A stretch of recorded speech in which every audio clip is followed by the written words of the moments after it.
Welcome to Unit 9. In this unit, we will be reviewing structural contingency theory. My name is Dara Snyder-Jans, and I will be your narrator.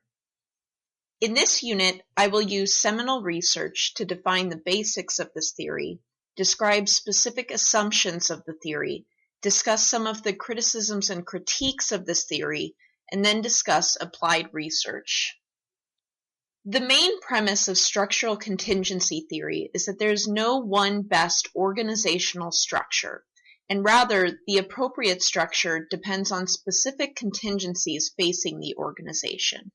Originally, it was advocated that there was only one way to organize, meaning that the highest level of organizational performance can only be obtained from the maximum level of an organization's structural variable. For example, formalization or specialization. One of the most important concepts in this theory is fit. An organization whose characteristics, for example, needs, demands, goals, objectives, and structures, fit with the contingency in its situation will perform better compared to those organizations that do not achieve fit.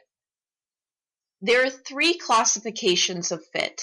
The first one is congruence, which means that a variable of interest, for example, information technology, is related to organizational factors without assessing whether this relationship affects performance. The second one is contingency. This is where the effect of one variable, x, on another variable, y, is dependent on the level of a third variable, z. Thus, the effect of x on y when z is low is different than the effect of x on y when z is high. The third one is holistic configuration, which refers to the overall internal coherence of a set of organizational attributes, or simultaneous interdependencies among variables that are subject to multiple contingencies. Traditional approaches focus fit as a bivariate relationship in which context and structure co-vary independently. Systems-based approaches have focused on a more systemic, holistic approach to simultaneous interactions among multiple variables and contingencies.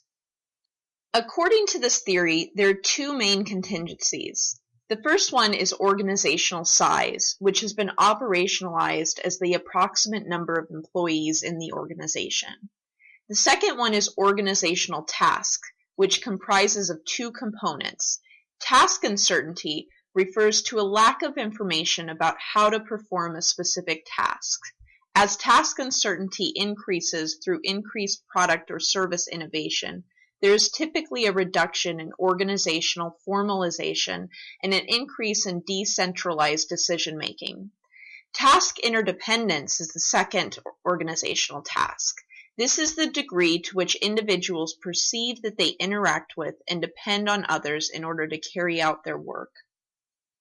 The main assumptions of structural contingency theory are that 1. There is no one best organizational structure. 2. The appropriate organizational structure instead depends on the contingencies facing the organization. And 3, organizations will be successful if the characteristics of the organization fit with the contingencies.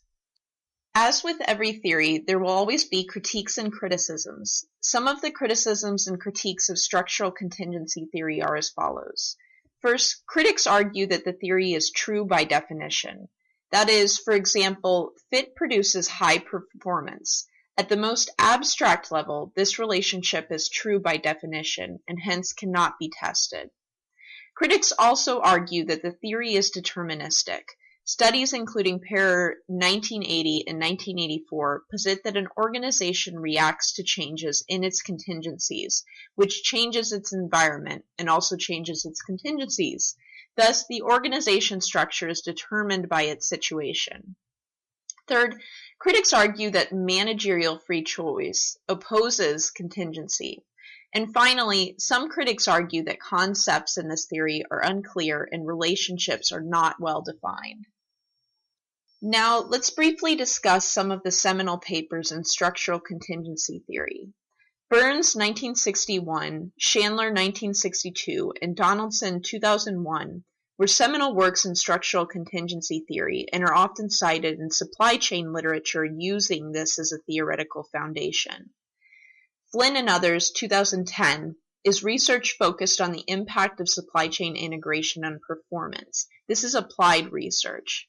Aschenbaum and others 2012 also applies structural contingency theory to transportation brokerage firms. Congratulations, now you know more about structural contingency theory.